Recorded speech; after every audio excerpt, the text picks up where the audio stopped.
Hola, ¿qué tal? Muy buenas tardes y bienvenidos un día más a Entrevista en los Escudos. En esta ocasión tenemos con nosotros a Juan Eslava Galán, autor de La Primera Guerra Mundial contada para escépticos. Muy buenas tardes. Buenas tardes. Gracias por estar aquí con nosotros Es un placer. y venir a presentar este libro que corresponde casi a una trilogía, ¿no? Es como la historia de España contada para escépticos, la historia del mundo contada para escépticos. Bueno, me estoy especializando en contar para escépticos. Para escépticos. Y la pregunta es, Sí. ¿qué tienen los escépticos? Bueno, ¿Qué es lo que no se creen? Es muy oportuno porque el gallego es escéptico. Bueno, pues escéptico es aquella persona que no se queda en la superficie de las cosas, sino que quiere ahondar en otras causas que no siempre son evidentes, pero que pueden ser muy importantes en cualquier tema.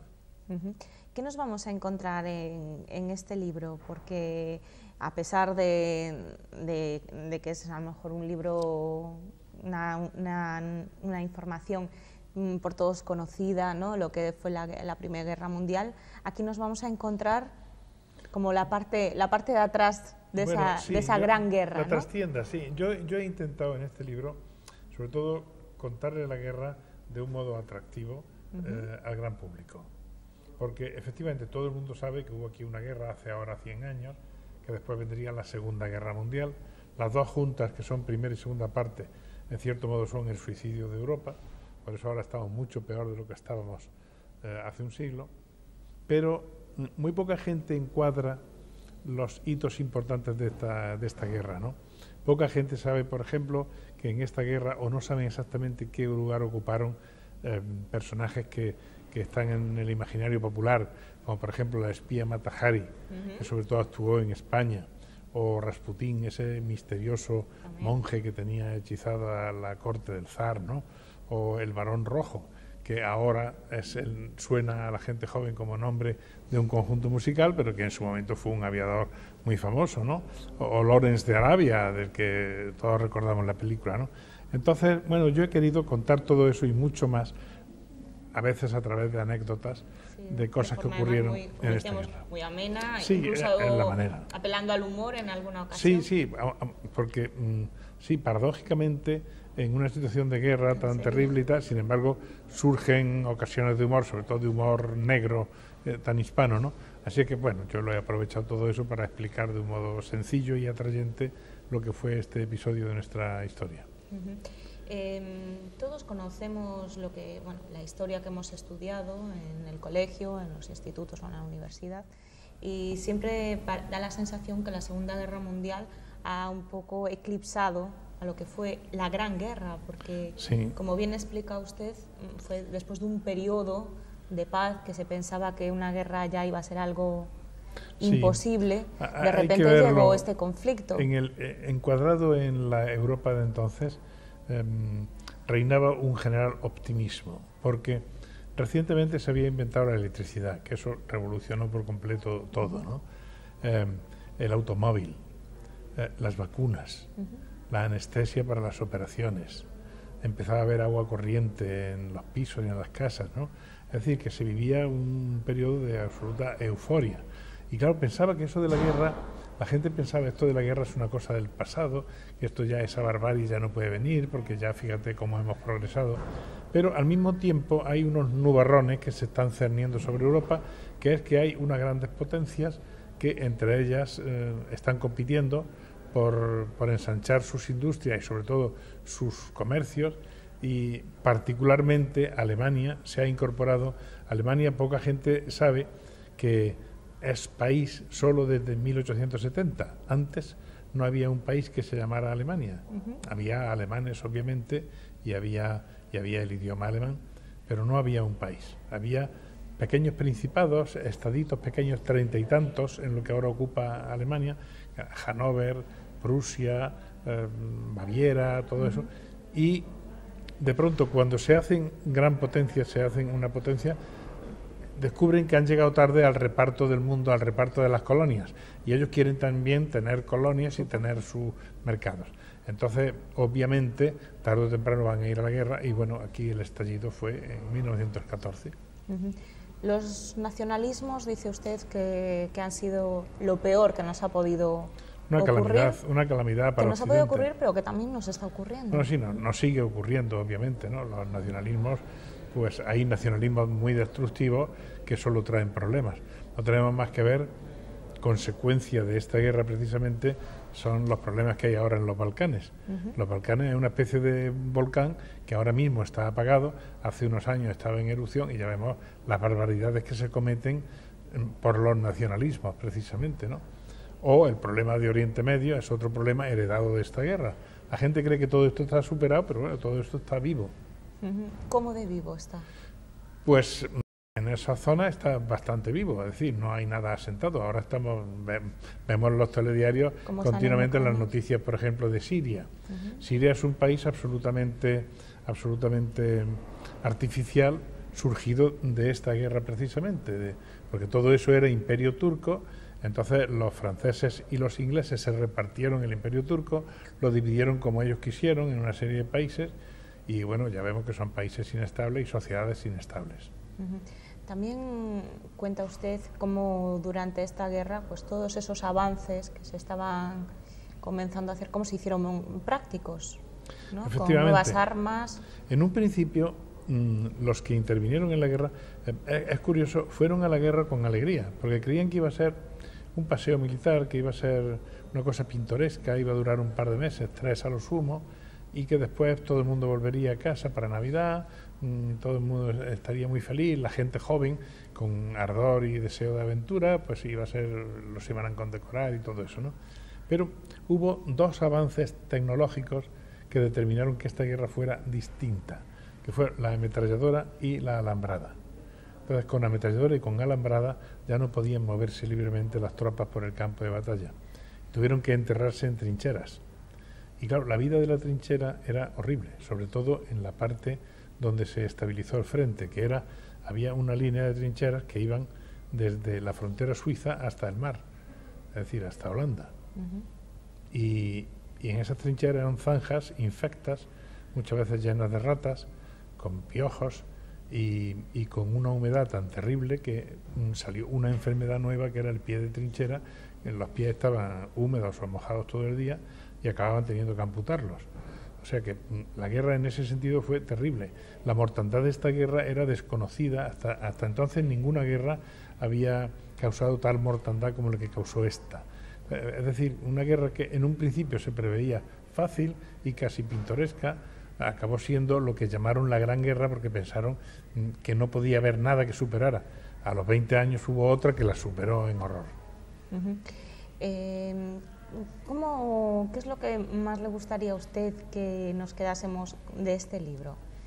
Pues, ¿cuál es la idea principal esa que quiere usted referir? Yo, en primer lugar, quisiera que esto es una asignatura que tiene el hombre occidental, el español, tiene pendiente, y es conocer su historia reciente para encuadrar dónde pasan las cosas, ¿no? Eso en primer lugar, ¿no? Y en segundo lugar, yo he querido hacer una obra que fuera a la vez instructiva y también pues de agradable lectura, ¿no? Por eso surgen personajes que son... He puesto la lupa más en personajes secundarios, soldados, la gente que padece la guerra, antes que en los generales, los reyes, toda esta gente que la hace. Entonces eso me ha parecido... Y luego he subrayado también los aspectos que puede tener de ternura, como por ejemplo aquella tregua de 1914, cuando los chicos, eran chicos de 17, 18 años, que se ven inmersos en ese horror, de pronto el día de Nochebuena echan de menos sus hogares y empiezan unos y otros, empiezan a cantar villancicos y acaban juntándose ingleses y alemanes en medio de las líneas y haciendo un botellón, que fue lo que hicieron, porque todos iban con su botella, con el tabaco, intercambiar regalos, un botellón, y al día siguiente un partido de fútbol entre ellos, ¿no? Una escena entrañable que no se volvió a repetir porque ya los militares se cuidaron de que eso no se volviera a repetir. Pero en cualquier caso, confiscaron las fotos que se habían hecho, aunque 3 fotos se colaron, que son las que yo reproduzco en el libro, que es el testimonio de lo que tan hermoso que ocurrió, ¿no? Bueno, pues yo pongo la lupa en detalles como esos, ¿no? En cosas, y luego también en lo que era la vida en la retaguardia. En lugar de dedicar, ¿qué digo yo?, como haría un historiador sesudo y académico, muchas páginas para decir que había 2 clases sociales determinantes que también se reflejaban en el frente. Los aristócratas, que eran los oficiales, y la tropa, que era gente sencilla. Bueno, pues, por ejemplo, yo hablo de cómo era la prostitución en la guerra, cómo había prostíbulos para las clases de oficiales y otros para las clases de tropas. Y curiosamente, cuando se movía el frente y avanzaban y ganaban un pueblo, por ejemplo, los oficiales iban a donde habían ido los oficiales enemigos y la tropa donde había ido la tropa enemiga. O sea, las clases sociales están por encima de la guerra y por encima de los países. Antes de continuar, vamos unos minutos a publicidad y volvemos en un minuto.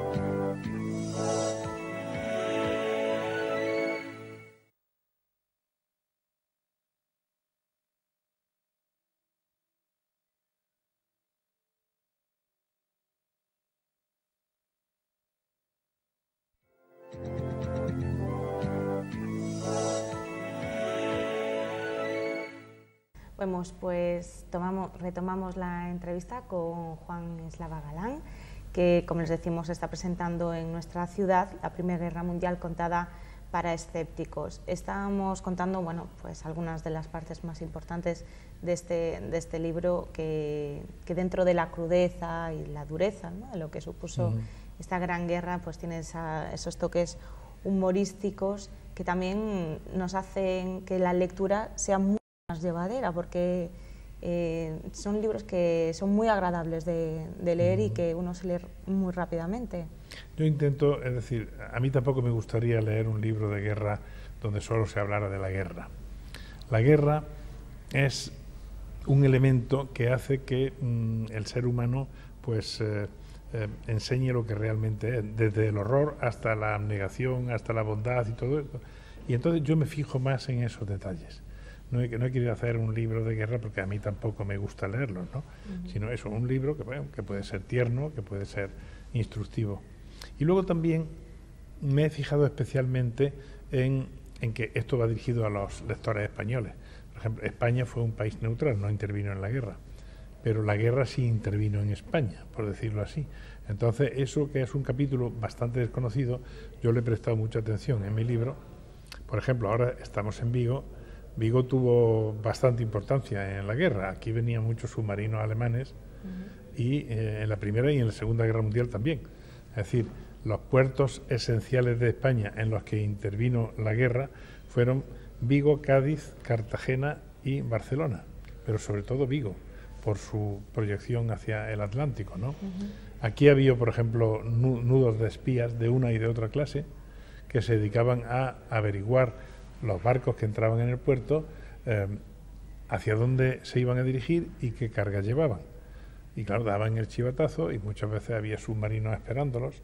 En total, durante la guerra, es dudoso, pero España perdió, por causa de guerra, hundidos por submarinos o hundidos por minas flotantes, perdió entre 70 y 90 barcos, que para un país neutral está bien, ¿no? Luego, los españoles también, curiosamente, se escindieron en dos bandos, porque unos eran aliadófilos y otros eran germanófilos. Es decir, unos apoyaban a un bando en la guerra, otros a otro. Casi siempre los aliadófilos eran la gente más liberal, la gente, digamos, más, digámoslo así, de izquierdas. Y los germanófilos, la gente más conservadora, más de derecha, por decirlo así, ¿no? Y es curioso porque los periódicos, había periódicos que estaban muy enfrentados, eran de un bando o de otro, entre otras cosas porque las embajadas sobornaban a los directores de los periódicos. Entonces, dependiendo de qué periódico leía uno, ya se sabía de qué bando era. Y había divisiones entre amigos, había tertulias en casinos, en reboticas, en barberías, se juntaban tertulias en plazas a hablar de la guerra y como somos tan vehementes los españoles, a veces se llegaba a las manos, ¿no? Yo cuento aquí una de esas tertulias que he seguido, digamos, a la letra, porque ocurrió en mi ciudad, en Jaén. Una de esas tertulias se reunía en una barbería que había allí, se llamaba El Siglo, y estaban tan enfrentados los que realmente eran amigos, que un buen día dijeron, bueno, cuando acabe la guerra, que creían que iba a ser corta, como todo el mundo, cuando acabe la guerra nos vamos a comer un jamón de